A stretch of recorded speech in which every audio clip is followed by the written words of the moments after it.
Okay, so this is the little journey to enter into heart space, which is my favorite place to begin a journey, to see what might be the most wise area of life to draw a circle around, to commit to not touching during this 30-day challenge of creating a boundary around that which we worry about or fearful about, kind of pick at like a dog with a hot spot, and pivot into sharing some sincere appreciation for somebody in our lives, whether that's somebody we know well or somebody we don't know well. So I'm just gonna open up the space and um, see what comes. So starting as we know how to start by just taking some breaths with our own dear heart, cupping our heart with our hands, our fingers touching lightly on our chest wall. Very, very lightly. Taking a few deep breaths in through the nose and out through the mouth.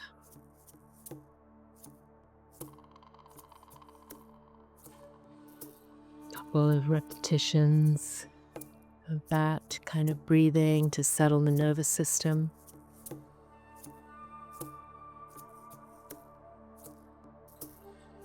Staying seated if you can, feeling your feet on the ground, soles of your feet touching the surface below you, your sit bones on the chair below you.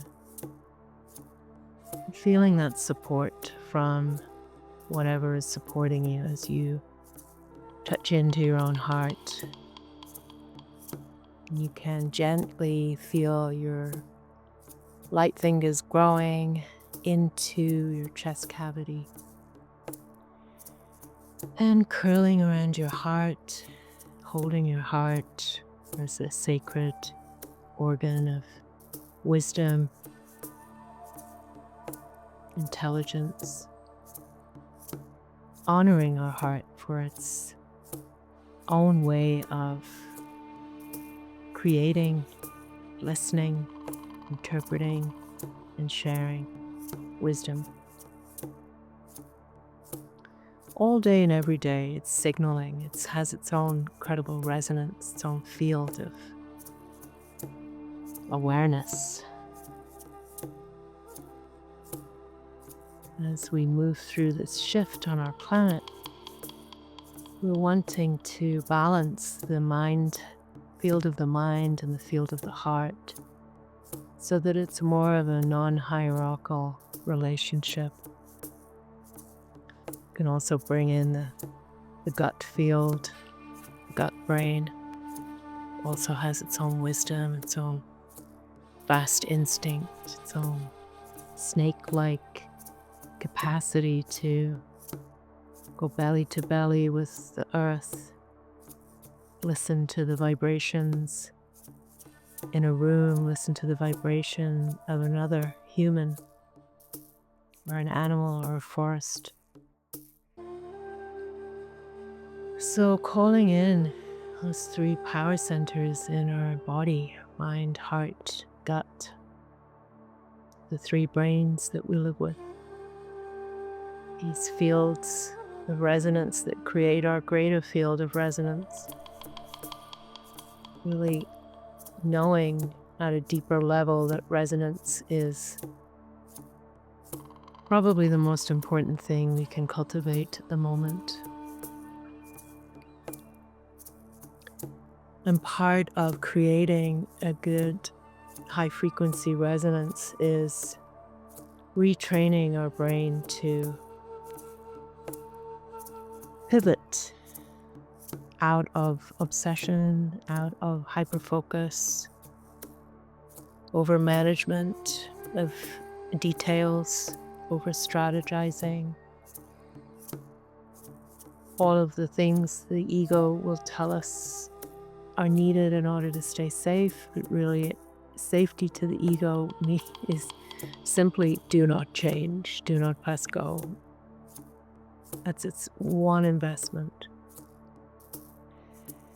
And so we are retraining our entire system into a new relationship with safety. And that involves a little work, a little effort, a little devotional effort. It's not white-knuckling effort, because we all know that doesn't work. It's not sustainable. It's a short-term fix. It's not a solution.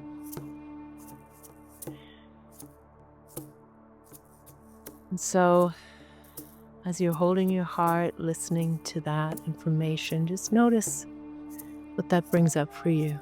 Notice where you go with that. Notice if you believe it.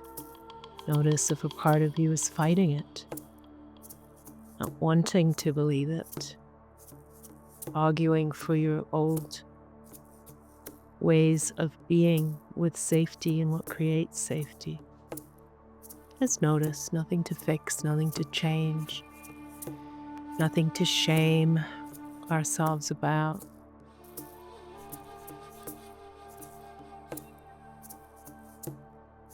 We're doing the work of softening these defense structures and strategies. We're not killing off anything. It's usually a recipe for a boomerang reaction. So just breathing around anything that might be coming up for you right now. And softening your heart, softening your mind, softening your facial mask. And breath.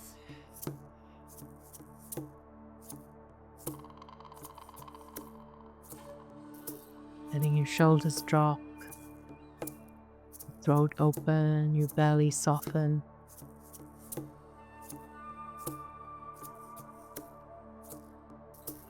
Your scalp relax, your eyes soften in your sockets, just floating there like globes of light.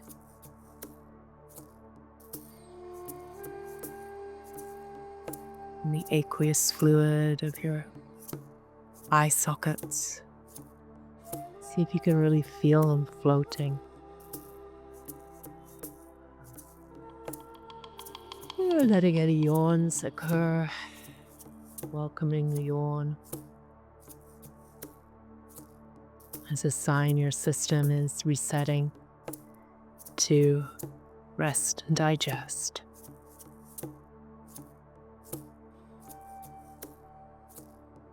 Coming back to your heart,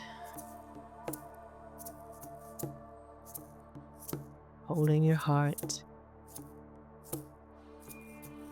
inviting your heart space to grow around you, become that sanctuary we know as our heart kiva, our heart cave.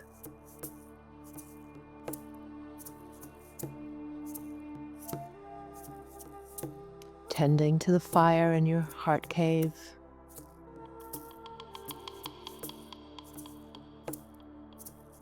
Tending to your altar.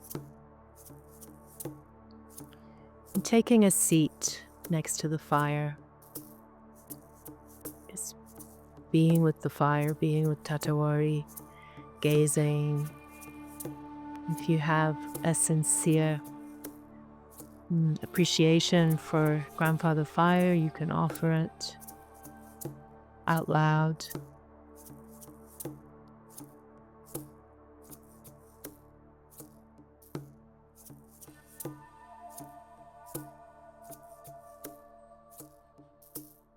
Say mine. Thank you, Grandfather, for always offering your warmth and a touch point of comfort for me. Thank you for teaching me how to be patient as I set you, as I build you. Thank you for teaching me that it's good to lay a good foundation for a good fire. Thank you for the lessons, the wisdom.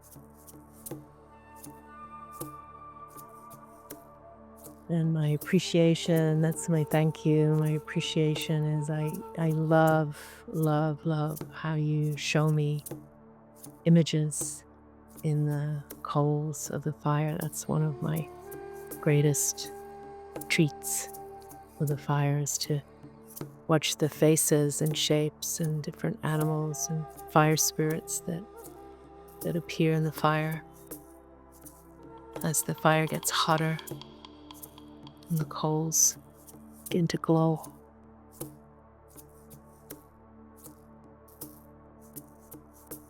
And that's something I've never shared with the fire before. So fire of my heart is receiving that and is touched by that.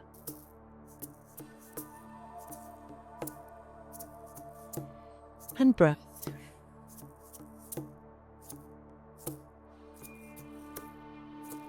And so in front of you, magically, is appearing a kind of a scrying bowl.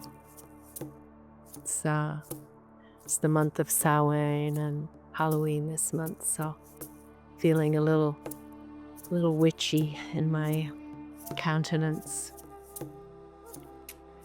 So a big bowl of water that is almost shadowed, so it's a sort of dark reflective bowl of water in front of you, and you hold it on either side and gaze into it, and you're asking the wisdom of the water, the wisdom of this beautiful intelligence.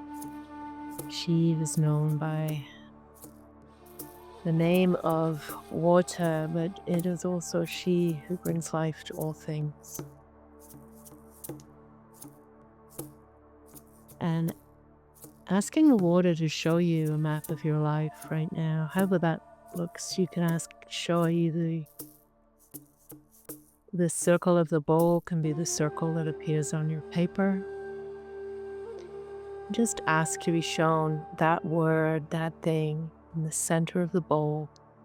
Might be an image, you may see the writing. You may write it yourself with your finger.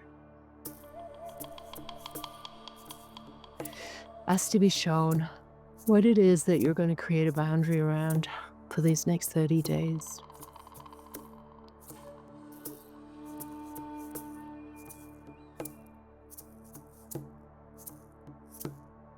And it might come as a surprise to you. Mine just did.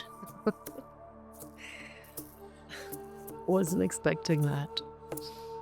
And I'm going to honor it. The temptation is I know better than the water, but I know better than to know better than the water.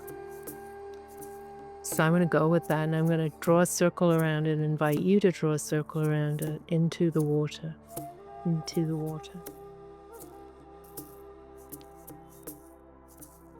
This is intelligence directly from the water, from the waters of your own body, waters inside of your heart. And so that is, to be taken seriously.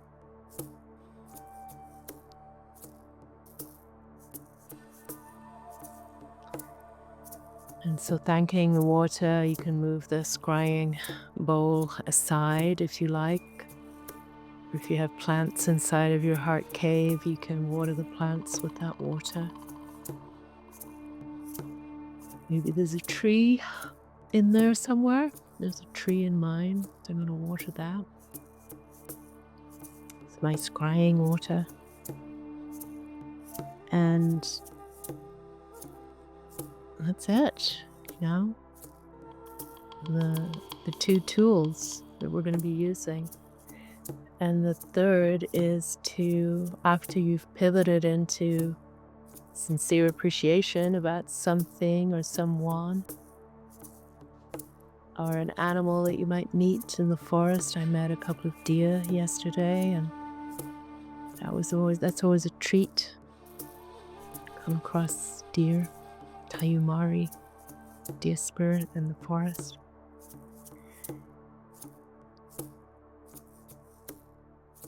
So that's the pivot from that which we've created a boundary around into pivot into sharing some sincere, true appreciation with a person from the past, from the present, an animal, a stranger. And then you create the state change and a space into which you can ask to be in right relationship with a deeper solution around that which you are worrying or fearful about, or use as an avoidance to a deeper issue in your life.